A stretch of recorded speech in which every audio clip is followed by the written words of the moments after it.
You believe you are falling behind. Everyone around you is optimizing something. Their sleep, their skin, their income, their focus, their bones, their protein intake, their posture, their jawline. The feed calls it maxing, and it whispers one sentence into your skull on repeat.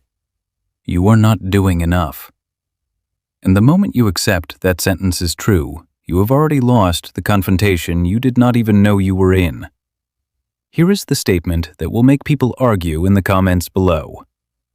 Maxing culture is not a self-improvement movement. It is a conflict. It is an adversarial system engineered to keep you in a permanent state of perceived inadequacy, because a person who feels adequate does not click, does not scroll, does not buy the next stack of supplements or the next course or the next tracker. You are not opting into self-development. You are opting into a war where the enemy studies your psychology better than you do. Your intuitive reaction to this pressure is the first mistake, and it is a costly one. When you feel behind, your instinct is to optimize harder, wake up earlier, add another habit, track another metric, consume another video that tells you what you are still doing wrong. This feels like fighting back. It is the opposite. Every time you respond to inadequacy by adding another optimization target, you are not defeating the system, you are feeding it. You are making the payment it was designed to extract from you. The currency is not money, though money often follows. The currency is your attention, your self-worth, and your nervous system, and you are handing all three over voluntarily, convinced that you are the one in control. This is the trap, and it is built on a real mechanism in behavioral psychology called social comparison theory. Human beings evaluate their own worth by comparing themselves to others, and for most of history, that comparison pool was small: a village, a workplace, a family. Now your comparison pool is engineered by an algorithm that selects out of billions of humans the small percentage who are extreme outliers in sleep optimization, physical transformation, or income growth, and feeds you their highlight reel disguised as an average Tuesday.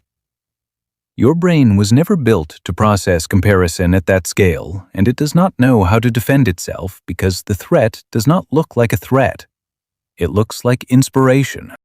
Here is the part almost nobody tells you, and it is the part that turns this from a lifestyle trend into a genuine psychological hazard. The hedonic treadmill is a documented pattern in psychology describing how humans adapt to improvements and return to their baseline level of satisfaction, no matter how much they gain. Maxing culture weaponizes this exact mechanism against you. You optimize your sleep, you feel better for 11 days, then baseline returns, and the algorithm hands you a new target. You optimize your appearance, you feel better for a few weeks, baseline returns, new target arrives. The treadmill never stops because the system was never built to deliver satisfaction. It was built to deliver the next click. You are not climbing toward a finish line. You are running in place while being told you are almost there. If you have felt this exhaustion and assumed it meant you were lazy or undisciplined, sit with this for a moment before you keep going, because what you are about to learn changes how you engage with every piece of self-improvement content you consume from this point forward. The counterintuitive protocol here is not to optimize less aggressively. It is to change what you are optimizing for entirely, and to build a shield around your attention before you build anything else. Real psychological armor is not motivation. It is filtration. A person with strong filtration does not consume every optimization claim that reaches their feed. They interrogate it first. This is not laziness. This is behavioral physics. The less unfiltered input you accept, the less inadequacy you manufacture inside your own mind, and the less ammunition the system has to deploy against you. Phase 1 of this protocol is source auditing. Before you adopt any new optimization target, ask yourself one question, out loud if you need to. Who benefits if I believe this is necessary?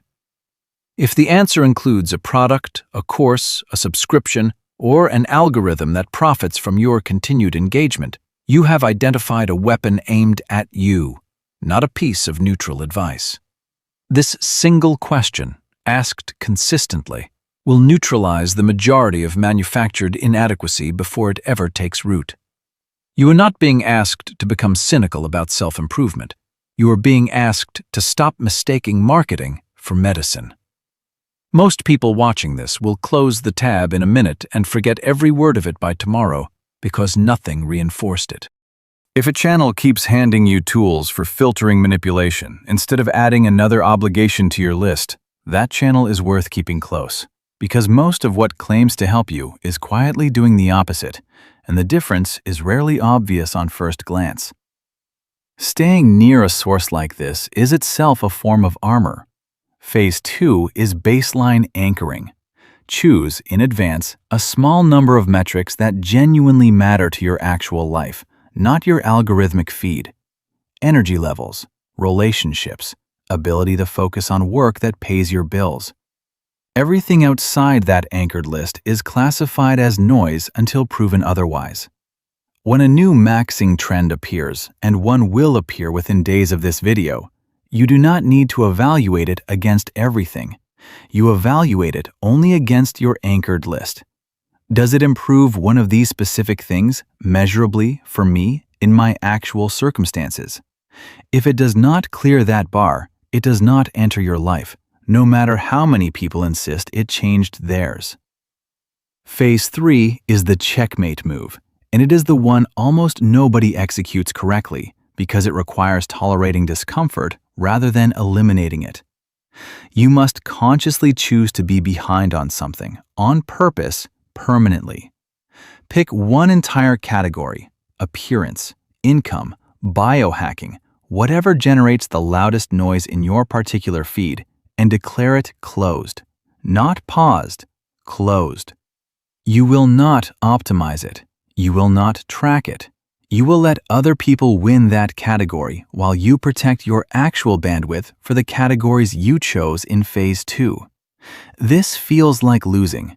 It is the single most powerful move available to you because a person who has nothing left to prove in a category cannot be manipulated through that category anymore. You have removed the lever the system was pulling.